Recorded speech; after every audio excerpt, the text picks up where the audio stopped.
what I will say of this virus. I think we're in the middle of a massive experiment worldwide. And where's the guinea pigs?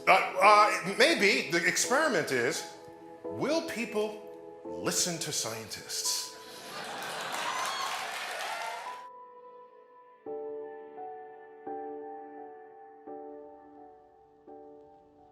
Hey everybody.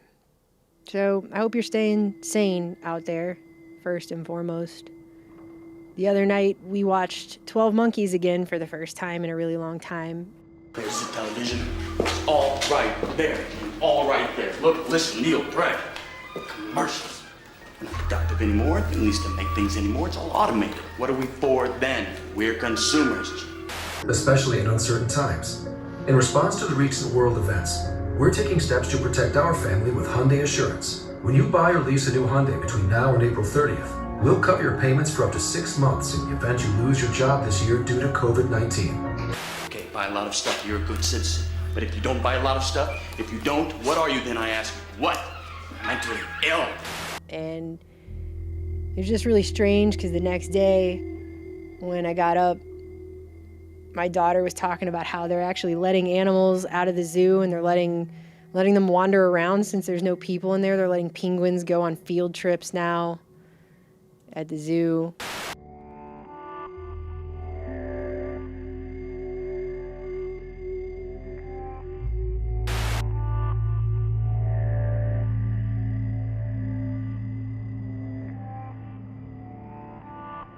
Yeah, it's very 12 Monkeys, which we incidentally just rewatched, and man, that movie is spot on. I mean, it applies to a lot of stuff.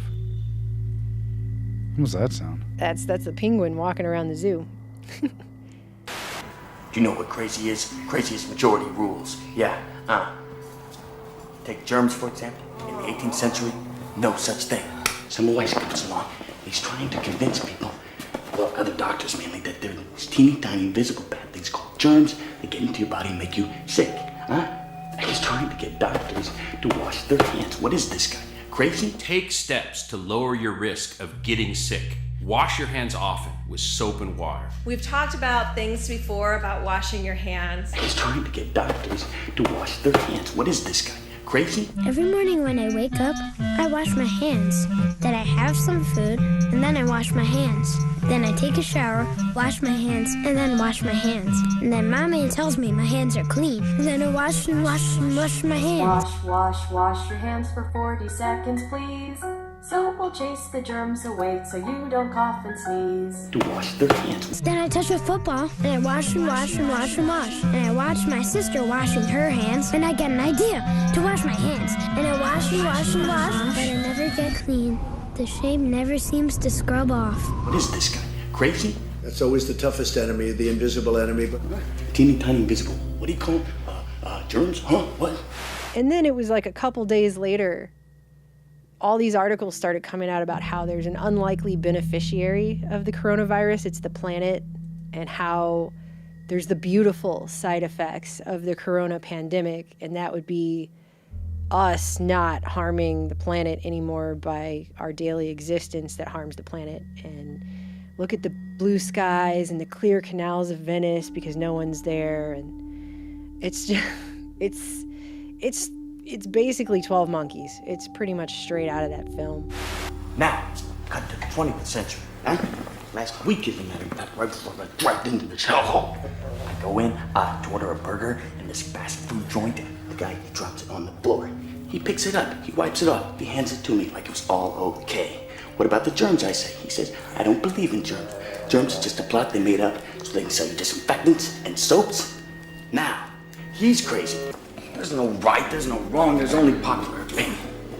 I think the good news / bad news is, there's a lot of fear circulating right now. People are very concerned about what will happen. I think it's important to digest the idea that this is very much a means to an end. It's not the end unto itself. I have a hard time believing it was unforeseen and all that. I just say this, we have an invisible enemy. We have a problem that a month ago nobody ever thought about. It began in healthy-looking pigs, months, perhaps years ago. A new coronavirus spread silently within herds. Infected people got a respiratory illness with symptoms ranging from mild flu-like signs to severe pneumonia.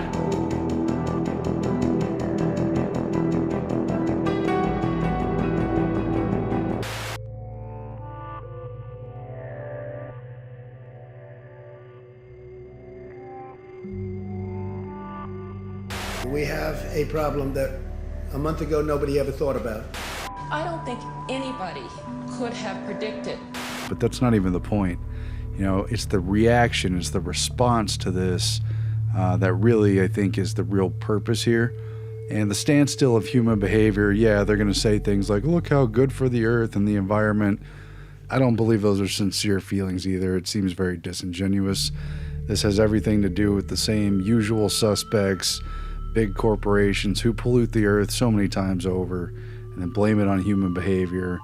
Now they're blaming human behavior for this and, you know, basically putting us in our places, because what this is really about is an upgrade or an altogether new management system of humanity. That's the thing about COVID-19. It doesn't care about how rich you are, how famous you are. It's the great equalizer. What's terrible about it is it's made us all equal in many ways. And what's wonderful about it is that it's made us all equal in many ways. And so we came across this article and it just made us kind of stop dead in our tracks, because we've been talking about a lot of these things for a very long time. We did the short documentary Obsolete back in 2016. I'm going to be applying for benefits. Yes, you can. Are you going to sit by and wait for the government to just take care of you? We've been reporting on the Bilderberg meetings, especially the ones that really caught our eye was 2018. If you don't want to be on this system, I'm not sure how you do anything. And that's what they make it sound like. It's mandatory. They say it's mandatory. And even when they say it's not mandatory, they say it's unimaginable to live in that country without this, because everything is done through it and on it. 2019, I think not surprisingly, 2 years that it was hardly covered by anyone, including independent media at all. We've been saying for years now, but there's got to be a catalyst if they want to get everyone onto these new digital management systems. You can't just bring all this stuff in. People aren't going to go for it. As you can see, everything has changed in a week, and the justification under the old adage, never let a good crisis go to waste. You never want a serious crisis to go to waste. And what I mean by that, it's an opportunity to do things that you think you could not do before. Is just here, and it's perfectly aligned with all of these agendas. And so while everybody is freaking out and buying all the toilet paper and panic buying the grocery stores and just trying to figure out how they're going to get through the next couple of months, we are looking at this in terms of what kind of power is going to be taken from this situation, because none of these crises that happen ever are put to waste, right? I mean, look at what happened after the September 11th attacks and how much privacy was eroded, rights were eroded, how many systems of control were put into place, and how much more technology has merged with our lives since then that has enabled kind of that whole situation as well. It's very pronounced when you look back on it. I mean, that's kind of what 2020 is. It's all this hindsight is 2020. I keep saying that lately because now that I'm seeing this, all these things that I wasn't sure about before are kind of clicking together like a puzzle. And all of that came together on Tuesday when I came across this MIT Technology Review article, which was written by Gideon Litchfield, who's the editor-in-chief over there. We're not going back to normal. Social distancing is here to stay for much more than a few weeks. It will upend our way of life in some ways forever. And I think everybody needs to read this MIT article and see what it is that is being proposed here for how society is going to be managed as this thing plays out that we're seeing now. Yeah, and that author, he did 16 years at The Economist, and he's been part of a number of high-level papers. I think he was a co-founder of Quartz, and he's also from the London School of Economics. So keep that in mind, with the sort of transparent agenda at play here. I'm not saying he's directing that agenda whatsoever, but he's sort of channeling through this article. And also, this article, which I agree is very key, and that's why we're going to read through it pretty thoroughly. It's based in large part on the paper just put out a few days ago, March 16th, 2020, from the Imperial College London, with the lead author Neil M. Ferguson. And he deals with epidemiology, that's, the science of the spread of diseases. But what he's really been doing for the past several decades, and he's written hundreds of papers, he does the modeling on the spreading of diseases. He's done retrospective studies of the 1918 flu pandemic. He's modeled factors of disease outbreaks, and really what it gets down to is he has predicted and modeled the acceptable levels, from the academic standpoint, of poverty and death in a future influenza pandemic. That's the title, actually, of one of his papers from 2006. And he modeled out earlier versions of coronavirus. He did earlier versions with H1N1, a lot of the animal disease outbreaks. And he has paper titles like Capturing Human Behavior. They're very much looking at what differences in human behavior will stop these diseases. But now he's written, along with, 20 co-authors or something, Report 9, Impact of Non-Pharmaceutical Interventions to Reduce COVID-19 Mortality and Healthcare Demand. And that's not excluding a vaccine or other treatments. It's just this is focused on the social distancing and how to shut down society and why it's okay to accept extreme sort of economic sanctions in the name of controlling these diseases. So all of this has profound implications for human behavior under the sort of cover of COVID-19 and its spread. So we're just going to read through this and discuss it. It says, to stop coronavirus, we will need to radically change almost everything we do. How we work, exercise, socialize, shop, manage our health, educate our kids, take care of our family members. We all want things to go back to normal quickly, but what most of us have probably not yet realized, yet will soon, is that things won't go back to normal after a few weeks or even a few months. Some things never will. It's now widely agreed, even by Britain finally, that every country needs to flatten the curve. And you guys have probably heard that phrase a lot lately too. Impose social distancing to slow the spread of the virus so that the number of people sick at once doesn't cause the healthcare system to collapse, as it is threatening to do in Italy right now. That means the pandemic needs to last at a low level until either enough people have had COVID-19 to leave most immune, assuming immunity lasts for years, which we don't know, or there's a vaccine. And before I continue, BBC was actually reporting people who had tested positive for corona, had been to the hospital, and then were released with a negative test, were retesting positive. Health officials in China say around 14% of patients who had the coronavirus but recovered have tested positive again. The same phenomenon has been reported in Japan, where a woman in her 40s tested positive for a second time after being released from hospital. Officials in both countries have said they are still learning about this new virus.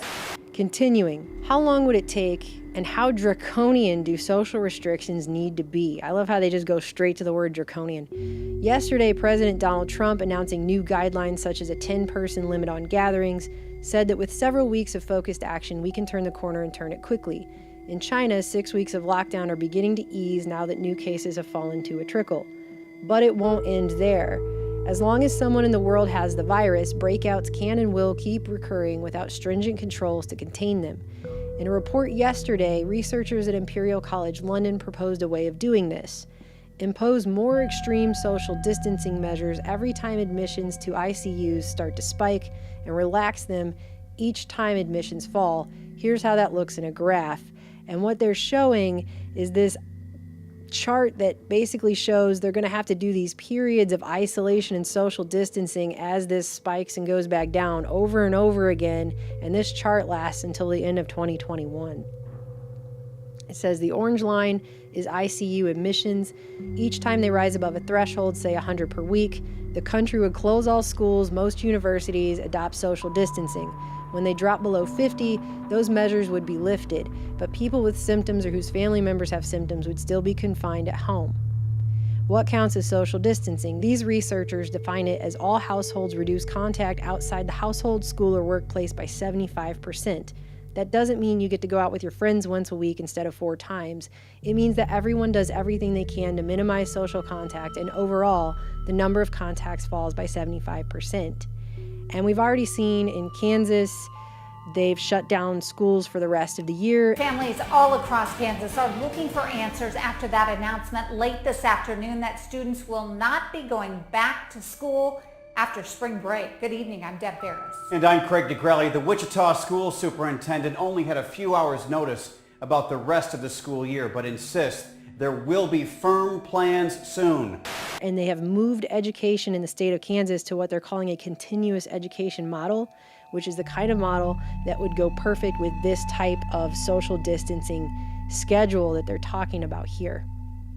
It says under this model, the researchers conclude social distancing and school closures would need to be enforced some 2/3 of the time, 2 months on and 1 month off, until a vaccine is available, which will take at least 18 months. They note that the results are qualitatively similar for the U.S. And before I continue on that, I just want to point out that yesterday, so that came out on, this article I'm reading you came out on the 17th.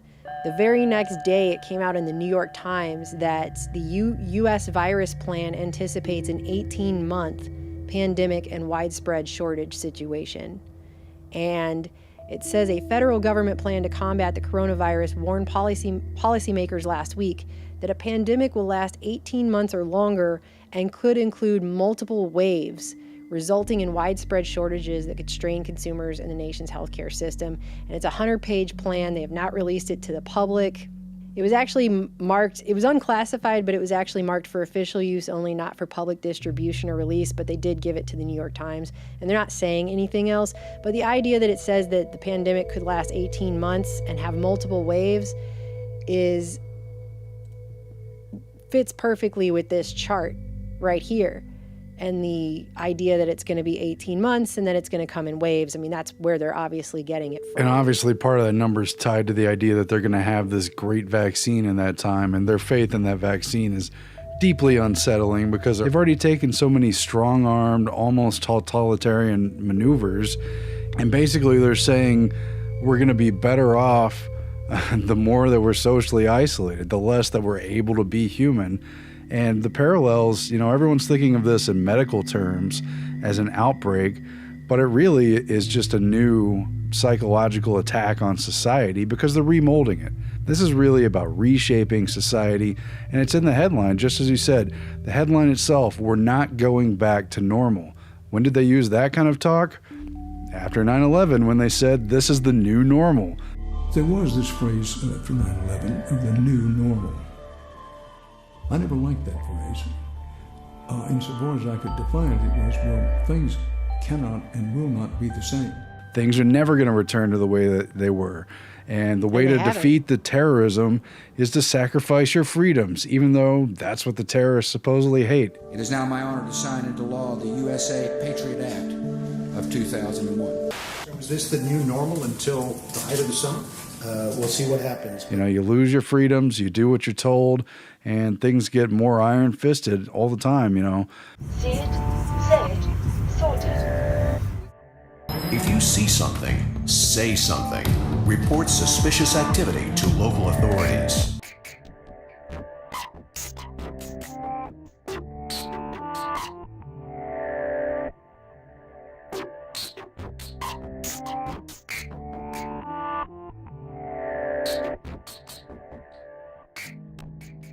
The level of measures that they're taking on this.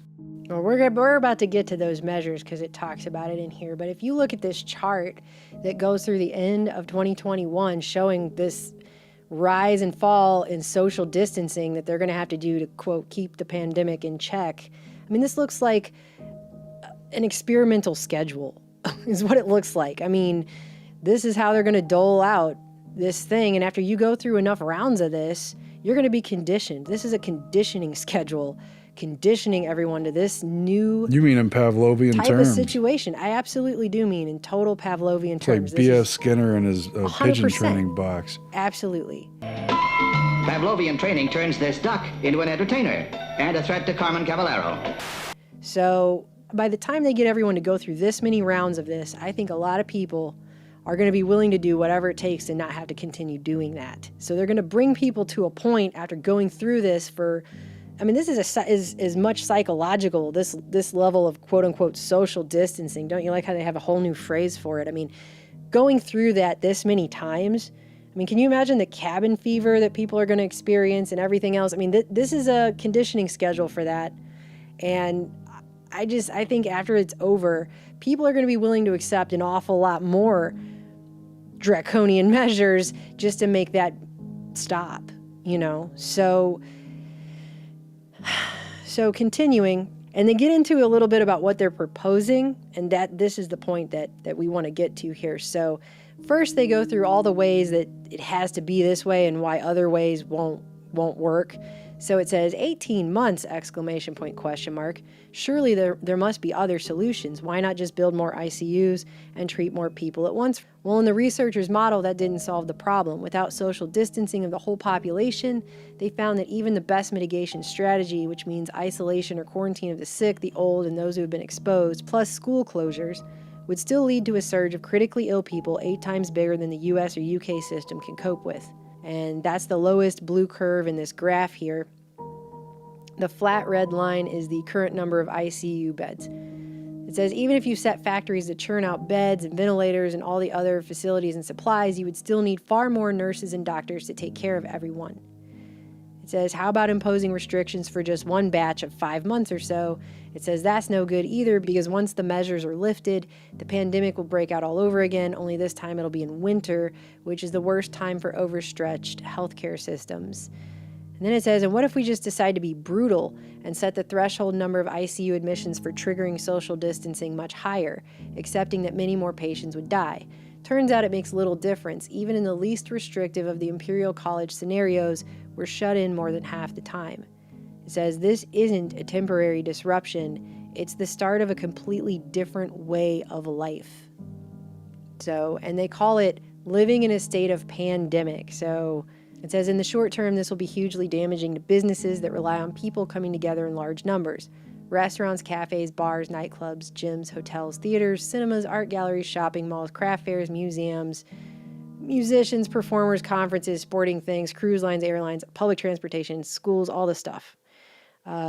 That's to say nothing of the stresses on parents thrust into homeschooling their kids, people trying to care for elderly relatives without exposing them to the virus, people trapped in abusive relationships, and anyone without a financial cushion to deal with swings in income, which is a large majority of people in this country. We're living paycheck to paycheck. I don't think this country's alone in that at all.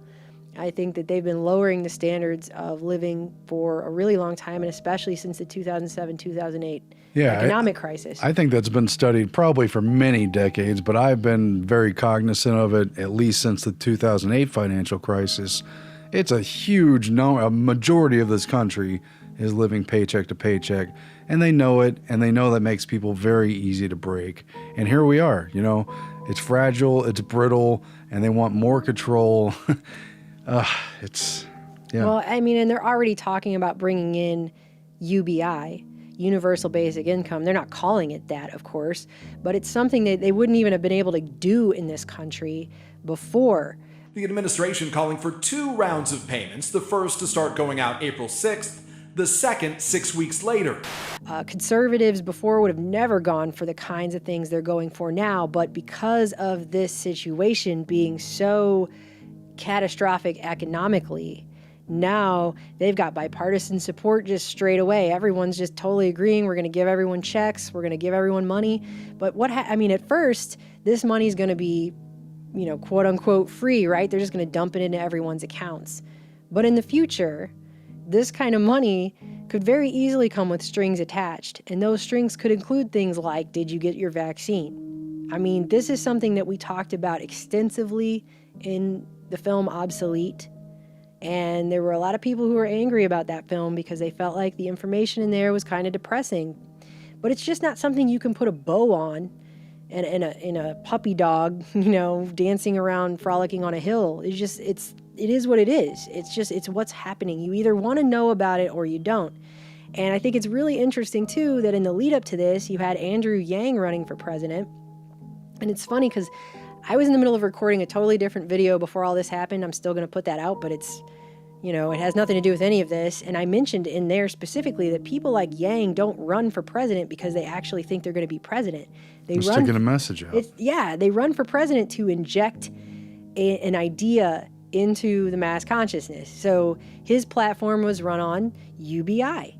And when you have someone like that running on a platform like that nationally, then what you can do is you can not only inform everybody about this idea, but you can take a poll and kind of see how many people would be on board with such a thing. It's one of those kind of situations. And so I heard he works for CNN now. That dude never thought he was going to be president. This was about injecting that idea.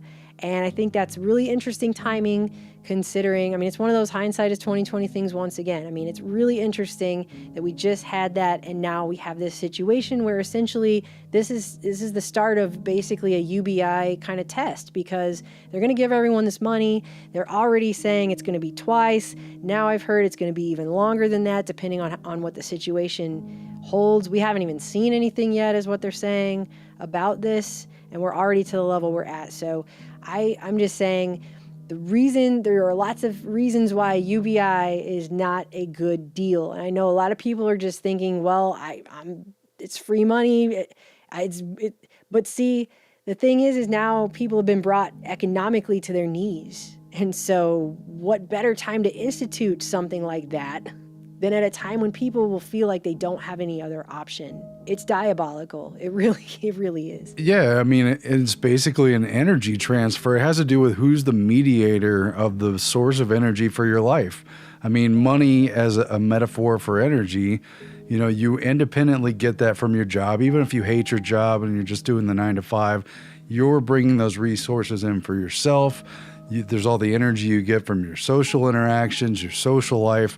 At the heart of it, we're social creatures, and they're cutting that off. It's a huge shock to that system, and you can't, you don't have the same capacity you had anyway to get your independent money energy, but now you got to get it from the centralized source. Well, where does that power go? To whoever's handing that out. Yeah, and whatever stipulations they want to put on that money in the future for you to be able to have it, whatever hoops they make people jump through to get it. And that's going to be part of this, I do believe. I've always said that. And when we talked about Obsolete back in 2016 and the UBI, we were talking about how there's going to have to be some kind of massive catalyst to get people on this because they couldn't. There were all these countries. There have been all these countries since we put that movie out, in fact, who have been running UBI tests in their country worldwide. There have been all these countries since we put that documentary out that have been running UBI tests in their country worldwide, and we never had an officially government-sanctioned UBI test here in America because I personally don't think you could have gotten one side of the political aisle to agree to it.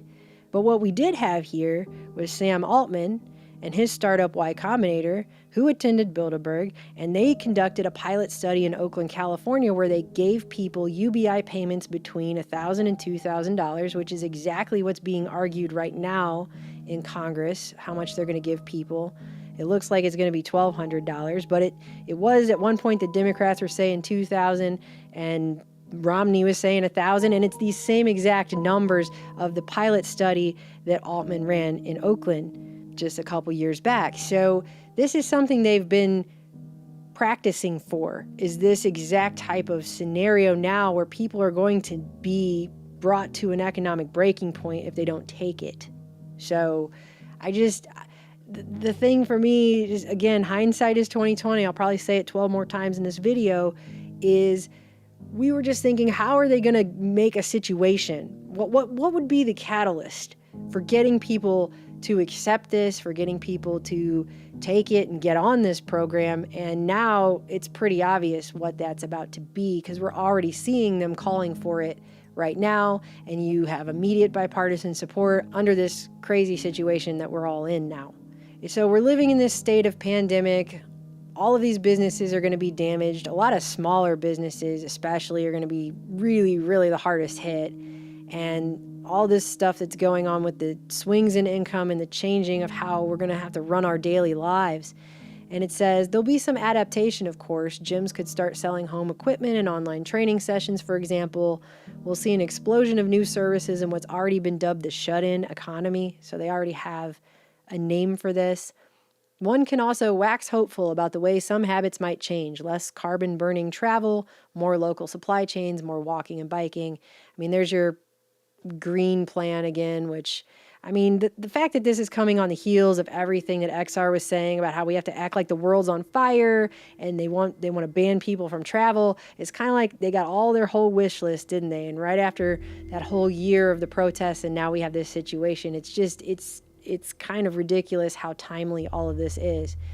But it says the disruption to many, many businesses and livelihoods will be impossible to manage, and the shut-in lifestyle just isn't sustainable for such long periods. So how can we live in this new world? And I feel like they should have said brave new world. So it's Monday morning here in DC as we wake up to this brave new world. For those that are self-isolating and self-quarantining and following the CDC guidelines, we thank you. Because right here, they're going to tell you what they're proposing to do in the future so that we can socialize safely. Now, here's where this all is about to come in. I think for people who have followed this channel, especially those who have been following this channel for the last 4 or 5 years, you're going to know immediately when I read this to you what we've been saying, because here it is, okay? It says part of the answer, hopefully, will be better healthcare systems, pandemic response units that can move quickly to identify and contain outbreaks, more testing kits, the ramping up of production of medical equipment, etc. In the near term, we'll probably find awkward compromises that allow us to retain a semblance of a social life. Maybe movie theaters will take out some of the seats. They'll have spaced out chairs and meeting rooms, stuff like that. Ultimately, however, and here we go, I predict we'll restore the ability to socialize safely by developing more sophisticated ways to identify who is a disease risk and who isn't, and discriminating legally against those who are. And it says we can see harbingers of this in the measures some countries are taking. Israel is right now using cell phone location data with which its intelligence services track terrorists to trace people who've been in touch with carriers of the virus. And Singapore has been doing exhaustive contact tracing and publishing data on every known case, all but identifying people by name. So they're not full-on doxing people, but there's a website in Singapore where you can see every known infection case, where that person lives, where they work, what hospital they were admitted to, and a network topology of carriers that's all laid out on a time series. So they're putting that much information out there. I notice a lot of people are talking about South Korea because they've done a good job.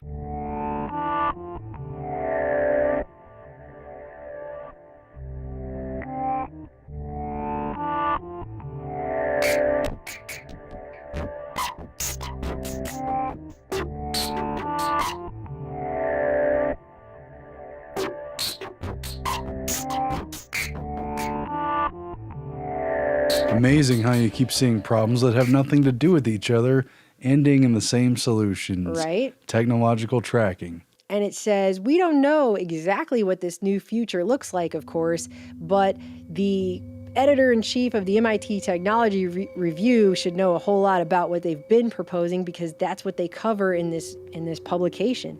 So he should know a lot. So when he says, here's what he can imagine, it's not like he's just coming up with this off the top of his head. This is the stuff that they cover. So this is not, when he gets ready to tell you the world that they're imagining, it's not off the top of his head.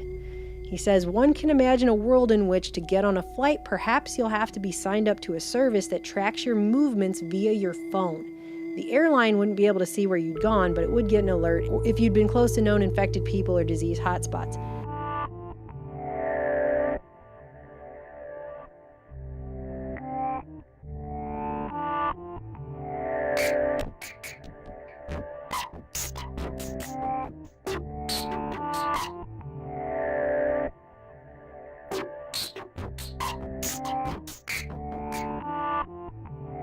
There'd be similar requirements at the entrance to large venues, government buildings, or public transport hubs. There would be temperature scanners everywhere, and your workplace might demand you wear a monitor that tracks your temperature or other vital signs. The system is slowly creeping in all over the place. Here in America, we've already seen companies releasing systems to monitor and track employees throughout their workday. Future of office life, high-tech tracking devices that can monitor your entire day on the job. And just like a Fitbit, it's with you all day long. The same ID badge that opens office doors can now track your every move and more. Where nightclubs ask for proof of age, in the future, they might ask for proof of immunity, an identity card or some kind of digital verification via your phone showing you've already recovered from or been vaccinated against the latest virus strains.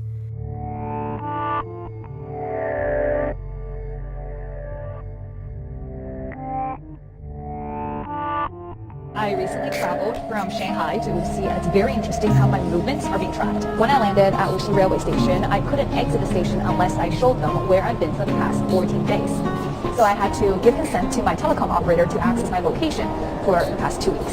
When I got on the taxi, I also had to scan a WeChat mini program that linked my ID with a specific vehicle that I rode in. Whenever I enter a building or a neighborhood, I will need to show them my Wuxi health code. A green Wuxi health code means that I can move freely within the city. And it will be scanned by the security guard to link me to the place that I'm visiting. The app explores billions of records in social media postings, commercial and public databases for law enforcement needs, churning out risk profiles in real time using an algorithm. They give you a threat score. What is red would be a high threat alert, a yellow would be a modest but noteworthy threat alert, and a green is there is no threat alert. Whenever I enter a building or a neighborhood, I will need to show them my Wuxi health code. A green Wuxi health code means that I can move freely within the city. And so there you go. And like I said, they are already saying recovered patients from the coronavirus were testing positive again. So it's laying the groundwork for saying you pretty much have to have this vaccine. I'm also pleased to report today that a vaccine candidate has begun the phase 1 clinical trial. Today, the United States has tested its very first coronavirus vaccine. It went to a volunteer that you see right here. This is one of the fastest vaccine development launches in history. And you have to have proof you've been vaccinated in some sort of digital ID for you to be able to go into these public places. The end result is they're talking about canceling your right to participate in society, to go in public, etc. And again, I recall Rahm Emanuel talking about beefing up the watch list and basically blurring the lines between the terror watch list and people who can buy guns, using the idea of canceling people's rights to participate in society, to travel, to buy things, to go places. That is, if you are on the no-fly list because you are known as maybe a possible terrorist, you cannot buy a handgun in America. And it's the right policy. If you're on that no-fly list, your access to the right to bear arms is canceled because you're not part of the American family. There is no right for you if you're on that terrorist list.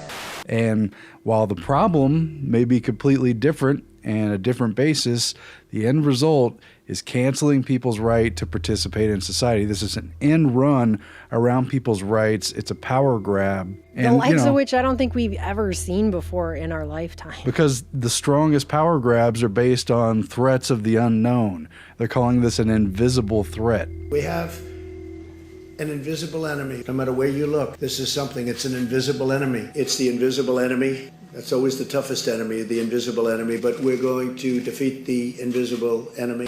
Yeah, and the fact that he mentioned some kind of digital verification as if he's not even sure what that is kind of mind-boggling to me, because we've all been hearing about it, and I had tabs open on my computer to do a report on this before this even all happened, because there was that disinformation that went around, and I hate to even use the phrase fake news, but it actually was, where they were talking about, ID 2020 is going to be the microchip in a vaccine. No, it's not. That's actually not true. What is true, however, is that ID 2020 can be rolled into this blockchain-backed digital ID that will then be also your verification and proof that you've been vaccinated. That's where vaccines and ID 2020 meet. And so I think we all know they've been beefing up this identification stuff since Real ID. And when the Sustainable Development Goals came out for Agenda 2030, you had number 16, peace, justice, and strong institutions. And one of the things underneath that very vague sounding title has to do with this digital ID program that they want to bring in. And by the way, they are referring to the 2030 Agenda for Sustainable Development as transforming our world. So they are straight up saying that these goals will transform the world. And you have ID 2020 and how they're saying having this new digital ID that they want everyone on the planet to have by 2030 is what they're calling a fundamental and universal human right, because we live in a digital era, so everyone needs to be able to have that. But when you start looking into ID 2020, you have all the usual suspects that you always have, like the World Bank and all that stuff. You've got Microsoft being a huge part of this, and Bill Gates' Gavi Vaccine Alliance. You actually have Dr. Seth Berkley, CEO of Gavi, as part of this. He joined ID 2020's executive board.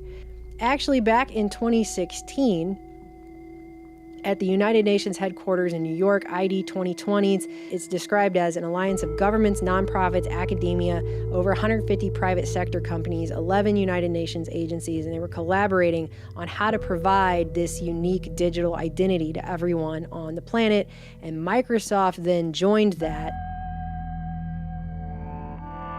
Bill Gates was speaking at a security conference in Europe where, by the way, they're doing all kinds of creepy stuff in the backlash to immigration and terrorism and just the rise of hysteria throughout the whole region. And he talked about how health threats are now interlaced with security threats because the terrorists of tomorrow are going to be using genetic engineering technology and computers to create synthetic viruses. We also face a new threat that the next epidemic has a good chance of originating on a computer screen of a terrorist intent on using genetic engineering to create a synthetic version of the smallpox virus or a contagious and highly deadly strain of flu. And they've been rolling it out and unveiling this with all of this refugee crisis that's been going on. So this entire time you have all these war-torn Middle Eastern countries where people are being forced from their homes and forced to live in other countries.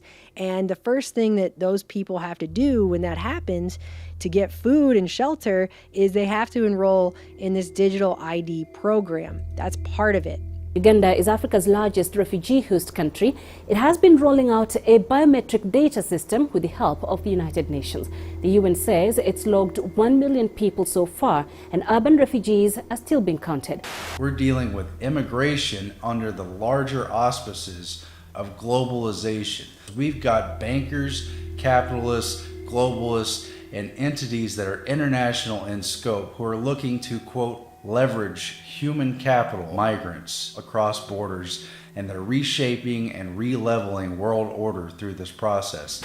Even today, while all of this coronavirus stuff is happening in the news, there were articles coming out even today about how UN is hosting boot camps to spur this digital identity and the humanitarian tech solutions. This is an article that just came out today about this, that they held a digital solutions boot camp together with the United Nations Refugee Agency and the World Food Program about this. There was another article that came out today. Refugees in Ethiopia's camps raise privacy and exclusion concerns over UNHCR's new digital registration. It says, I felt like I was held hostage for food and water. They are forcing people onto this biometric registration system, which is what gives these people access to the services, the aid, and it says here it gives them access to their rights. Those rights, if you read the article that we've been discussing right now, in the future, those rights might be you getting to go to a restaurant, to a nightclub, to get on a train, to get on a plane, to go to a concert. Do you see what I'm saying? They're going to roll this together. And further, it just came out that just yesterday, Bill Gates was addressing coronavirus fears in an Ask Me Anything. And they specifically talked about this, where somebody asked him, how should we determine which businesses stay open? And underneath that, Bill Gates was talking about how eventually we will have to have digital certificates to show who has been recovered or tested recently, or when we have a vaccine and who has received it. So this is all working together in a completely, God, I can't even think of the word I'm trying to use. If you didn't know better, it would seem like they started with the end result in mind and then came up with a threat, you know. Because this is all... If you didn't know better, if you didn't know the facts that we know and weren't focused on the threat to health and to livelihood. I mean, that's what I'm saying. This is all coming together in some beyond Machiavellian way where the problem reaction solution of this is so perfect. But you see, again, I mean, people have a constitutional Bill of Rights, freedom of expression, right to peacefully assemble, to redress grievances, to gather in groups, to participate in businesses. And if businesses want to turn you away as private institutions, that's been their prerogative. But basically, it's open to paying customers and the basic terms. But now you've got government and healthcare entities getting involved in who can go to restaurants, who can go out in public, who can attend concert events and sporting events, even though you're paying the ticket price. You're engaged in a contract with that business entity as an individual. How did there come to be this mediary in there? You know, it's this invisible threat.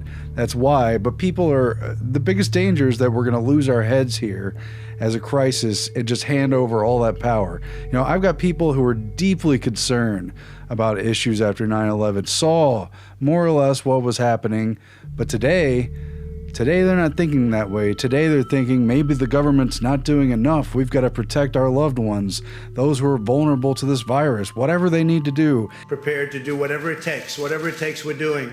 Any amount of power they need. I mean, fine, I don't want anyone to die, but that is dangerous, dangerous thinking. You cannot throw out the baby with the bathwater, and you can't give away the precious jewel of liberty because there's a threat there. You know, who is taking that power? That's what this is really about. And right before all of this started, there was an article that caught my eye in Market Watch. Silicon Valley's final frontier for payments, the neoliberal takeover of the human body. Because in the future, these kinds of biometric ID systems are going to be your way that you interact in all of society. Everything will be done through these things. Every single thing, you'll be all centrally located in one place. It's going to be basically like Sandra Bullock's The Net. I mean, and it's talking about here how these new biometric technology systems they want to put in, like biometric wallets that are infiltrating every other aspect of our entire lives. It says the next stop is replacing your wallet, and it says that will be removing the last physical barrier. The smartphones, the watches, the credit cards, all of that, it will be removing the last physical barrier between our bodies and corporate America, which will be the final frontier in mobile payments. So this is where this is all headed. And I think it's also very interesting that you see certain narratives coming out about how this crisis situation is being used to further implement agendas, such as in China, where they are burning cash right now. They're disinfecting and destroying cash, supposedly to contain the coronavirus. That was reported what do you know? Another month. Agenda to destroy individual freedom. Destroying cash, because they were already planning to go cashless anyways. That's the thing. They were already planning to do that anyway. But China was already going to go cashless anyway. This is just facilitating the acceleration of that under the idea that the coronavirus can be spread on physical cash. So we've got to go cashless.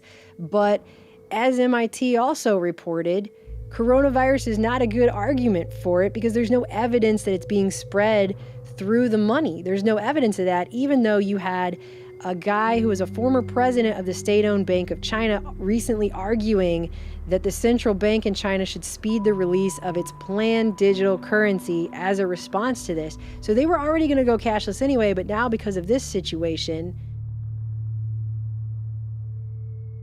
they're going to be able to do it much faster, you see. And that is what I feel like is going on here. Because as soon as you had this article coming out about what they're going to do with this situation and how our lives aren't going back to normal, again, the very next day, you had the New York Times coming out with how the White House has a federal government plan that's warning people that a pandemic will last 18 months or longer. It's going to have multiple waves. It goes right along with it. And at the same time, you have Bill Gates coming out and saying that eventually everyone's going to have some sort of digital certificate to prove that they've either been tested, recovered, they've had a vaccine. Whenever I enter a building or a neighborhood, I will need to show them my Wuxi health code. A green Wuxi health code means that I can move freely within the city. It says when we have a vaccine, who has received it. And that's so creepy. Really, that's the 18 months. It takes 18 months. If you go look at what our FDA says, it takes 18 months for the testing of the vaccine, which they started on Monday, by the way, already testing this new novel vaccine. It uses technology that is not like any vaccine that we've had yet. This is one of the fastest vaccine development launches in history. They're being pretty vague on that one. And it's so creepy. I mean, we've seen in the last year and a half that anyone dissenting, questioning, standing against vaccines is increasingly shut down online. People have been removed. You're not allowed to sell your products. You're not allowed to talk about it. You can't monetize it. So they've shut down dissent on vaccines. They're going to have a blank check. It is what it is. You must accept this in it. Here because, and if they move forward with this idea of a digital certificate, you either A, got to capitulate to the vaccine, or B, if you do get sick with the virus, assuming you survive it and get over it, obviously you've got to go to a doctor and have that be certified. You're not staying at home until the symptoms are over and like, well, it's done, I'm fine. You've got to go through that system and they have to approve you, and whatever else is on that plate, other vaccines. It's insane. They're obviously going to pressure parents with children where there are other vaccines. Maybe that's put them at risk. I mean, that's what I'm this saying. Is turning the whole thing on its head, and it's really encroaching upon our individual rights yet again. I mean, I guess I'm beating a dead horse, but I'll beat it, I mean, in a way that is just unprecedented. I mean, all of these people that kept their kids home and homeschooled because they wanted to avoid having to vaccinate their kids, well, now everybody's homeschooling, so that's not going to do it. It's as if somebody put all of these factors into one of those quantum computers and ran a game theory simulation on how to game this entire thing into pushing the entire world onto this system that they have only been talking about putting in place for many years, and that we've been reporting on for many years. All of their data, everything they do, everywhere they go, everything they buy, everything is linked to one card. In 2018, I feel like that was the moment that we were both thinking, okay, something's getting ready to happen. Something's coming. Something is about to happen with all of this. It's pretty clear because this here fits perfectly hand in glove with that. It fits perfectly in with everything we were saying about obsolete. And it fits perfectly in with these initiatives that Bill Gates has been supporting for a very long time through Microsoft and Gavi, this whole ID 2020. You've got the World Bank and all these other organizations, the UN and all that. They're all pushing for this, that this is a big 2030 sustainable development goal. And somehow now we have this novel coronavirus. And suddenly now we have the justification, the catalyst for bringing in all of these systems, UBI, the digital ID, whatever this vaccine is, I guess. Clearly, this is going to change everything pretty substantially. It is a huge acceleration of these agendas all coming together under what is basically this perfect storm that just seems way too perfect. So we just wanted to show this to you and talk about this because everyone right now is pretty anxious. And I mean, maybe you didn't want to hear about this, but I'm the kind of person that I'd rather know than just be fumbling around guessing at what might be going on. I'd rather know, even if it's a tough pill to swallow, even if it's not a tasty spoonful of medicine. I mean, when this article was put up on Instagram, that's where I first saw it. You had people going in there like, MIT, stop making clickbaity headlines for fear mongering. That's not cool and all that kind of stuff. But MIT doesn't typically do clickbaity fear mongering headlines. That's not really what they're about. I mean, this isn't the Daily Mail that we're talking about here. But the thing is, the one asset we still all have is public perception. If the public in general don't swallow this medicine, then this plan won't work. So the best thing we can do is expose it for what it is. If people see it for what it is, and people saying, enough of this, you're not going to control my life over a glorified flu, then maybe we can stave this off. Because, yeah, the agenda includes full-on digital ID. We did a major report how in the little tiny European country of Estonia, they've got digital ID, taxes, banking records, everything all tied to one ID. All in one central place. And that's basically what this is leading to here as well. It's a one ring to rule it all type of situation. I mean, think about how many other things could be affected if they wanted to make them penalties or conditions. If you haven't got the vaccine, if you haven't been cleared, well, maybe you can't do other things that don't even have to do with going out in public. Maybe you can't access your social media accounts or buy things on marketplaces that you want to do. Maybe your tax returns will be in question. All kinds of stuff could be used as dangling carrots and punishments, rewards and incentives and punishments and conditions to get people to comply with this. When you centralize that much power, well, and it's not something we should play around with. And here's what they say at the end of this article, because it touches upon that at the very end. There's just a little bit left here. He actually straight up says, we'll adapt to and accept such measures, much as we've adapted to increasingly stringent airport security screenings in the wake of terrorist attacks. So he's straight up saying there, you guys took it, the stuff we did at the airports, making you guys line up and get felt up and walk through these body scanners and all this kind of stuff. You accepted that. And it says, the intrusive surveillance will be considered a small price to pay for the basic freedom to be with other people. And I just, mind-blowing that he wrote that statement, the basic freedom to be with other people, because they know straight up that isolation makes people crazy. It's a way of breaking somebody down to isolate people.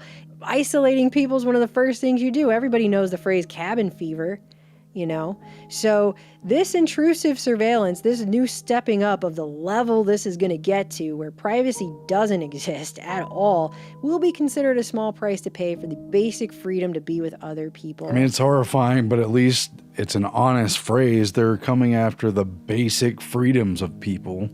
I mean, that's the most basic freedom that most people could even think of. And by the way, back in the 70s, they had a swine flu. The public was all afraid. They got at least 50 million people to take the vaccine. Turned out it wasn't really that big of a deal, but... Remember the swine flu scare of 1976? That was the year the U.S. government told us all that swine flu could turn out to be a killer that could spread across the nation. And Washington decided that every man, woman, and child in the nation should get a shot to prevent a nationwide outbreak, a pandemic. Well, 46 million of us obediently took the shot.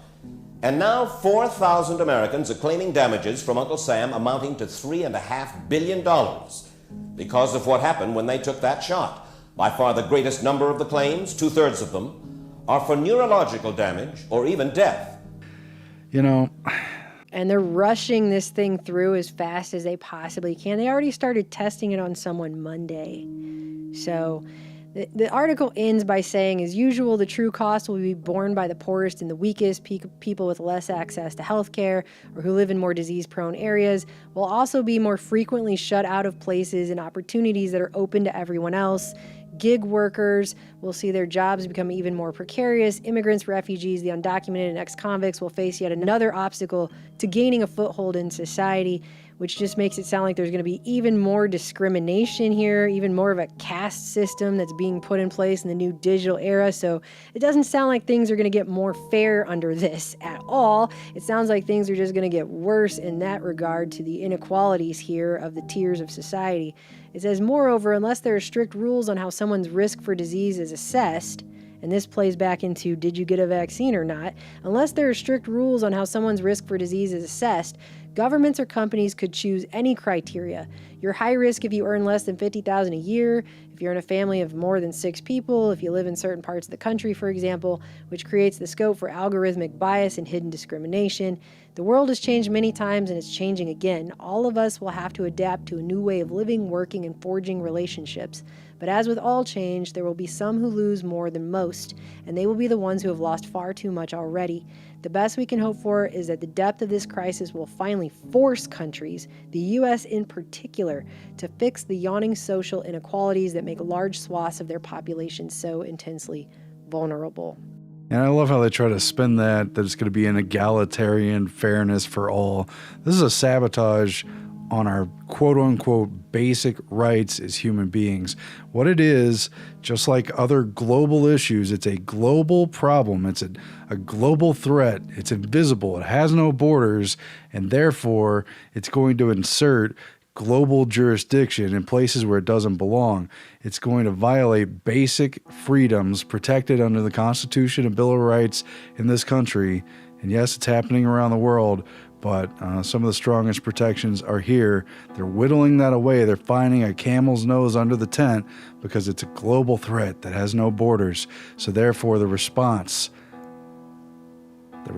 will also have no borders. The response will have no limits on its jurisdiction.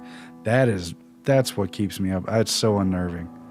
And people are primed to consent to this. I hope they wake up. And they've already got a series of articles out right now about how the coronavirus is harming globalization because it's making countries shrink back from each other and close their borders, and how bad this is for globalization. But really, ultimately, the response is what's going to propel globalization much farther beyond what we've seen, anything we've ever seen, just period. So, yeah, I hope people can realize what this is, because the thing is if enough people do not comply, then I don't think it will work.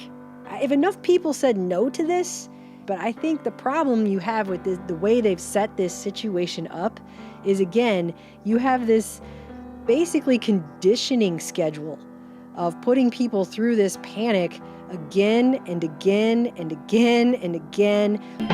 Would you believe a basketball playing chicken? Well, how about a chicken basketball player? 6 times, 7 times at least by the end of 2021. I mean, I think by the time you condition people in such a manner to just respond with this level of anxiety and fear, eventually it'll just be like Children of Men, and there'll be bombs going off and people won't even notice anymore. Brazil, Terry Gilliam's Brazil, right? It'll just be something like that. But I mean, this is nothing short of what looks like a conditioning schedule to me, to get people used to this new way of living, used to this new situation.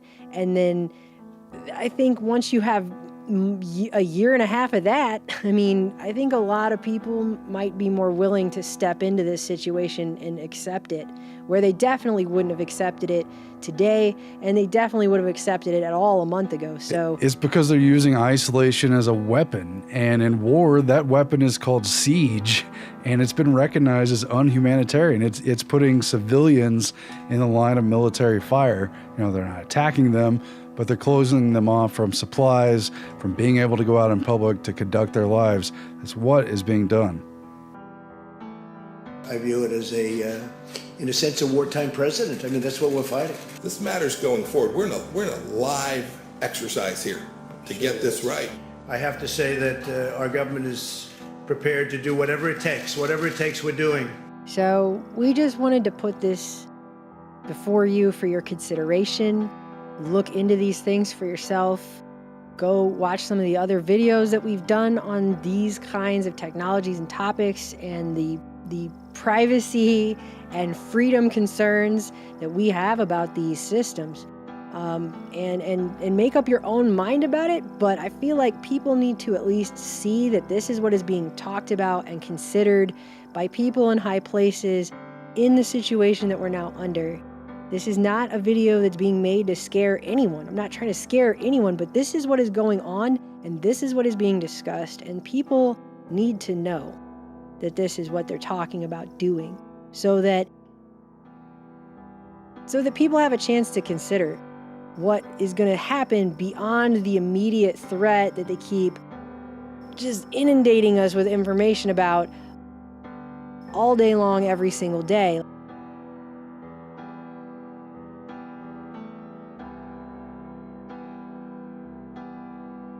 There's a time beyond that, and that is what these people are discussing, and I think people need to know. So, anyways, we love you guys.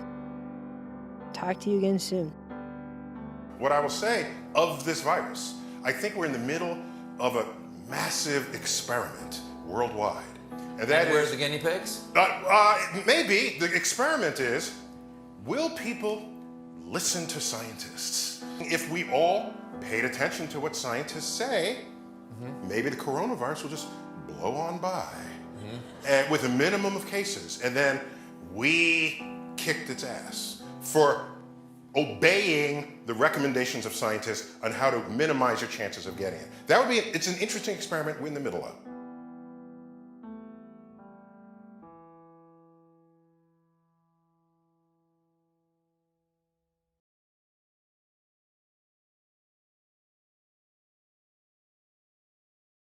Welcome to your future, a digitally interdependent, hyper-connected, networked world. Throw off the tethers of ordinary reality and join the digitized multitudes ruled by global e-governance. With your very own New World Citizen of the People's Federated Republic of the Great Democratic United Global States Incorporated chip card. Just one chip is now a key to every relevant database you are in on Earth. We're taking identification to a technocratic level beyond Aldous Huxley's wildest dreams and George Orwell's nightmares. One chip linked to your unique citizen number connects to all of your relevant societal business, including your passport, your driver's license, and all Federation-required licenses, titles, and registrations, your car, home, and medical insurance, all of your medical records, including your mandatory annual psychological evaluation, your DNA profile, and your prescriptions, your voter registration and history, and your bank account and digital universal basic income credits. But that's not all. Your blockchain-protected New World Citizen chip also gives you a digital footprint everywhere you go on the web, from online news sources to all of your social media accounts, authenticating you online to ensure a safe, peaceful, and secure society where no one can offend anyone else, because no one can hide. Continuous, real-time, 24/7 tracking and tracing will ensure a truly peaceful, digital utopia for all. No more fear of identity theft or forgetting those pesky passwords, as your digital citizen mark will be biometrically verified through your fingerprints, iris scan, EEG, voice print, I'm sorry, Dave, and facial map. From Cairo to Rome to Ingolstadt to Paris to Washington to Estonia and Astana. From ocean to ocean to ocean to heck, all of the oceans. Being a digital resident offers you a new concept of freedom to be a global citizen under your borderless digital new world order.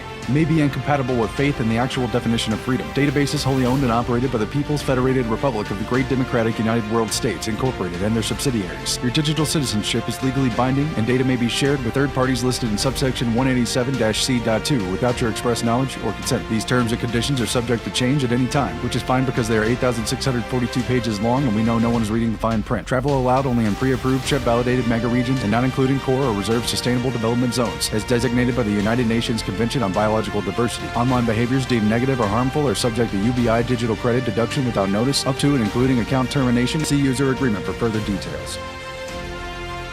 Our smart grid network touches every corner of the globe. It's one digital new world. and your chip is your portal to it. So apply today. To authenticate and secure your digital citizenship. Because if you didn't do anything wrong, You shouldn't have anything to hide. and in this brave new world, And in this brave new world, you won't be able to.